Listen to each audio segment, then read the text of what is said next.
السلام علیکم ورحمۃ اللہ وبرکاتہ. بسم الله الرحمن الرحیم. زما عزتمندو مسلمانانو ورونو، زه ډېر زیات ستاسو مشکور یم. ما دا ویډیو ورکړې وه، زه په ځان پوه شوی نه وم، خو زړه مې خفه و. نو دغه خفګان د وجې نه ما نه دا ویډیو وشوه. او ما چونکې په فن کې وخت تېر کړی، فنکارۍ کې مې وخت تېر کړی دی، نو بعضې ملګري وایي دغه خبره مه چېړه. خو صحابو به هم دا ذکر کوله، تذکره به یې کوله. مخکنۍ زموږ ماضي خو داسې وه چې هغه ټیک نه وه، خو د قرآن د وجې نه الله پاک موږ عزتمند کړو، د دین د وجې نه الله پاک عزتمند کړو. دین عزتمند دی.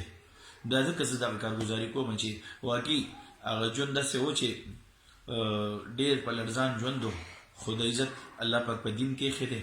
زه د خپل ځان د سره په الله قسم نه وم خبر، خو د قرآن د وجې نه، د حدیث د وجې نه څومره چې ما سره د پرونه راسې د مسلمانانو ورونو محبت وکړو، رابطې یې راسره وکړې او ما یې تسلي راکړه، علما کرام ورونو راله تسلي راکړه. او نو زما ډېر زیات زړه خوشحاله شو. دا چې کومه ویډیو ما ورکړې ده، نو دا هلک ماشوم دی، دومره عمر نه دی، 30 35 30 32 سال 30 سال عمر، دونه کم زموږ د بچو په شان دی، خو پوهېږي به نه. او زما زړه نرم دی. فنکار په دې فنکارۍ کې ټپې چاربیتې غزلې خلکو له سندرې ورکړي وي، نو بس د ټول عمر مینه لیدلي وي، خلکو ته لاسونه پړکولي وي.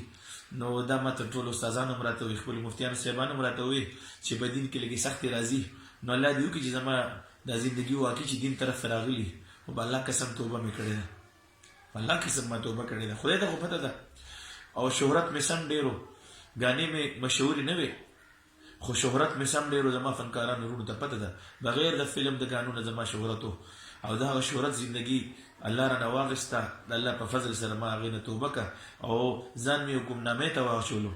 خو ما ته پته نه وه چې الله جل جلاله په دې دین کې ما له عزت دومره راکوي، زه د دې لایق نه وم، خو دا د الله شان دی.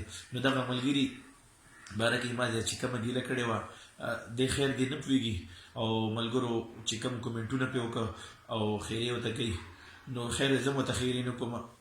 زه کلم کله دا اعلان کوم، دا فضل ودود قاري صاحب هر څه چې دی حافظ قرآن دی، زموږ د بچو په شانتې دی، پوهېږي به نه. نو زه د زړه نه معاف کوم، ما د زړه نه معاف کړی دی. او دا څومره زما ملګري چې دي، زما د دې خبرې نه زړه ته د غریب دکو رسېدو، دغه ټول ملګري دي بخیر دي، د الله د رضا دپاره د دې معاف کړي، او الله دې د مشکلاتو نه وساتي. او دې په امتحان کې د ازمایش کې دی په یو طریقه چې ما سره بیخي به دې الټه شوی دی.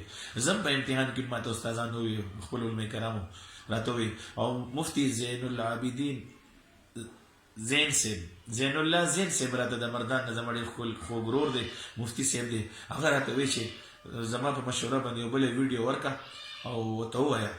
نو تاسو یې ملګرو څومره چې زما وروڼه یې ټول د الله د رضا دپاره معاف کړي، ما معاف کړی دی.